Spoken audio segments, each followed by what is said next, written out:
Hi again, everybody. So let's talk Jazzmasters for just a second. I have quite a few Nash Jazzmasters here, and they're cool. But getting back to the first Jazzmaster, this Jazzmaster is a 1959, the first full year. They made the Jazzmaster in 1958. They introduced it in the summer of '58, and it has an anodized guard. And then this Jazzmaster, a '59, is one of the rare two-tones, and it's actually three-tone. You can see in the back, you can still see a little bit more of the red than you can on the front. On the front, most of the red is faded away. That's aniline dye that they put on here. It's the same thing they put on the Bursts and the Strats. Stevie Ray Vaughan famously played a '59 Strat that they called a two-tone. The third tone was in there, the red was in there, but it was an aniline dye, and they make that out of coal dust. And it doesn't react well with sun. Sun just makes it fade away. So they made it differently, and it's much more of a target color. But these earlier '59 Fenders have this kind of two-tone look. Early '50s Fenders did have two-tone. These are actually three-tone. It's a little confusing, but these old Jazzmasters are cool. Now, Fender made the Jazzmaster really as a jazz guitar. They were competing with Gibson. Gibson, with all their big arch tops, they were kind of kicking their butts in solid body guitars, and they came out with this as a solid body jazz guitar, and it wasn't a huge success. Later on, guys like the Beach Boys used it, but it was fairly ingenious, and one of the things is what's called the offset body and how uneven this is. And you can see this lobe here comes down. When you put it on the strap hangs right over the 12th fret. That is the midpoint in your scale length of the guitar. But when you add this lobe down here and make this offset, on a strap, these are really comfortable. This was the first time anybody really addressed ergonomics on a guitar to make it balance better, to make it balance both in a lap and to balance on a strap, even the extended headstock.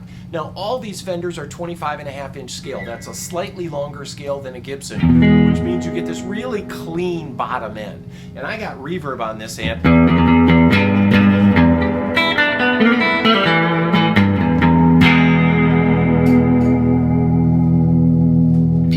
So many of the surf bands really put this on the map. And then, honestly, during the '70s, except for Elvis Costello, not many guys played Jazzmasters. And y'all know what happened. The Jazzmaster really ignited in these past 5 to 10 years. People really started to come on board with the Jazzmaster. The pickups, instead of being wound like a Strat like this, the pickups are wound like this.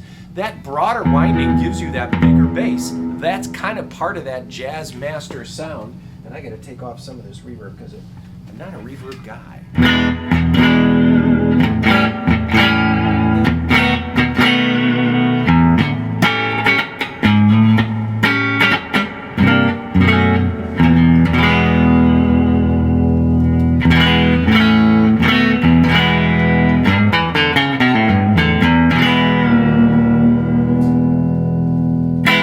59 Jazzmasters are in hot demand, and there isn't many of them around. So these early pre-CBS Fenders in two-tone of anything, Strats or Jazzmasters, are an expensive guitar. In the past 2 years, they've gone up quite a bit. So what we have is these Recreations by Nash. Now, Nash gives you that traditional Jazzmaster look and feel. They do have this switch here, which I'm glad they left in. That's kind of a cool thing to have this preset neck pickup that you can kind of roll it off and make it more jazzy at the flick of a switch. Otherwise, as you all know, with the switch down, you've got your standard bridge pickup, both pickup,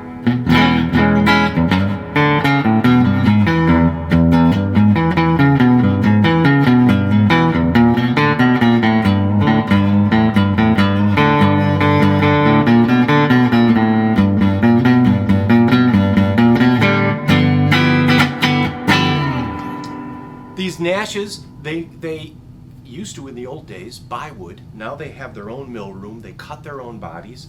They make the necks a little bit bigger than the Fenders. They've got the bigger frets at a little flatter radius. That makes these a little friendlier for all guitar players. If you're a short scale Gibson guy, you might find the Nash really appealing because it has the big frets of a Gibson, yet has all that boom and bounce and definition of a Jazzmaster, and that really fluid tremolo, which I forgot to put the tremolo arm on this, but you get the idea. And then they have Lawler pickups, which have a real great high-end pickup. This wasn't built to cut for price point. It wasn't built down, it was built up.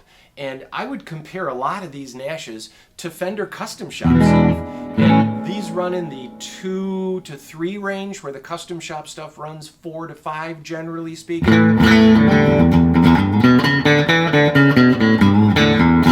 still get that crisp mid-range, that bigger boom in the bottom end, and you get what you'd be wanting. A Jazzmaster 4, you get the offset body, the deep cutaway, and these Nashes come in really cool colors, which is something Fender just can't wrap its head around. So here we go. We've got a few Nashes, and all these Jazzmasters from Nash we got on sale. We look forward to seeing you. Make an appointment, sit down with any one of these, and try it out, okay? All right, that's all I got.